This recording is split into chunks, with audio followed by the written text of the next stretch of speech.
Rancho Road, a black BMW sedan, in and out of lanes and near TC, now speeding. It is in and out of lanes, erratically slamming on the brakes, almost sideswiped a couple vehicles. The police report says officers noticed a distinct odor of alcohol on Britney and say she admitted to taking multiple prescription medications that day. I take Lamictal and Prozac every morning, okay? I'm like a step for life.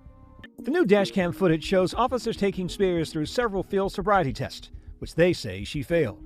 Britney later voluntarily went to rehab in April and eventually cut a plea deal on the arrest, including 12 months probation. In the entertainment industry, a rehabilitated public image runs on one thing: controlled narrative. Every appearance calculated, every statement approved, every crisis managed before it becomes a headline. Britney Spears spent 5 years building exactly that kind of brand recovery. A best-selling memoir, a conservatorship battle that turned her into a symbol.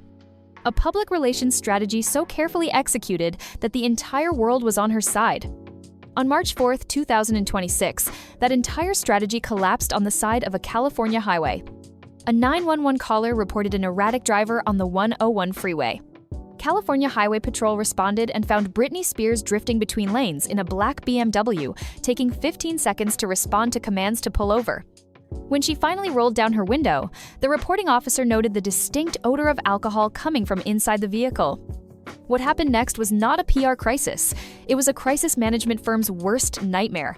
Unfiltered, dashcam recorded, and now playing on every screen in the world. Spears argued with officers for 10 minutes before getting out of the car. When she finally did, she appeared visibly unsteady, with rapid and slurred speech. Officers noted dramatic mood swings. At times, she spoke with a British accent. She told officers she had consumed one mimosa hours earlier and did not feel intoxicated at all. Then she said, and this is a direct quote from the police report, "I could probably drink 4 bottles of wine and take care of you. I'm an angel." When officers found a wine glass sitting in the front cup holder and a bottle of Adderall not prescribed to Spears inside her purse, the picture stopped being complicated. Now, here is where it is important to be honest about something. Britney Spears has been through one of the most well-documented psychiatric and personal crises in modern entertainment history. The conservatorship that controlled her life for 13 years was wrong. The way the media treated her during her 2007 breakdown was wrong. And addiction and mental health struggles do not disappear the moment a judge signs a piece of paper ending a legal arrangement. But here is what the entertainment industry's crisis management playbook cannot spin away. Before this arrest, there was an October 2025 video showing Spears allegedly driving erratically after leaving a restaurant in Thousand Oaks. Police have been called to her home multiple times in the past 2 years. This was not an isolated incident that came out of nowhere. This was a pattern that everybody around her could see, and apparently nobody with enough influence was doing anything about. That is the part of this story that does not get discussed enough. Not the dashcam footage, not the British accent, not the lasagna offer. Come to my house, I'll make you food and lasagna or whatever you want. Oh, I have a pool. My babies are coming to my house tonight.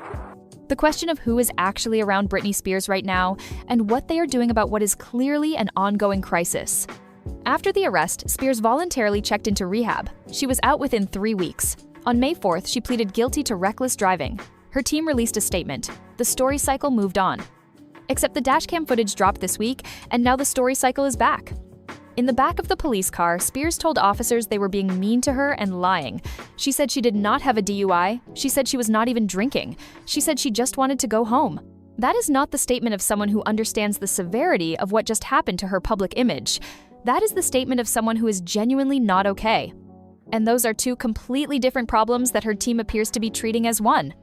The conservatorship argument, and it was a valid argument, was that Britney Spears deserved the right to make her own decisions.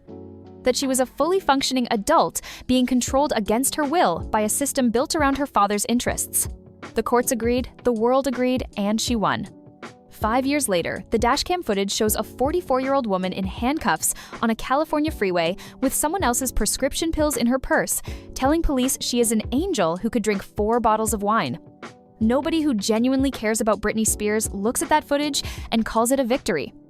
Nobody who has followed this story from the beginning sees that dashcam and thinks the system that was supposed to protect her, whatever form that system takes now, is working. The conservatorship was the wrong answer. What is happening right now does not look like the right answer either. And somewhere between those 2 failures is an actual human being that everyone seems to have an opinion about and nobody seems to be genuinely helping. That is not a PR problem. That is a people problem. And no crisis management firm in Hollywood has a strategy for that. That's my opinion!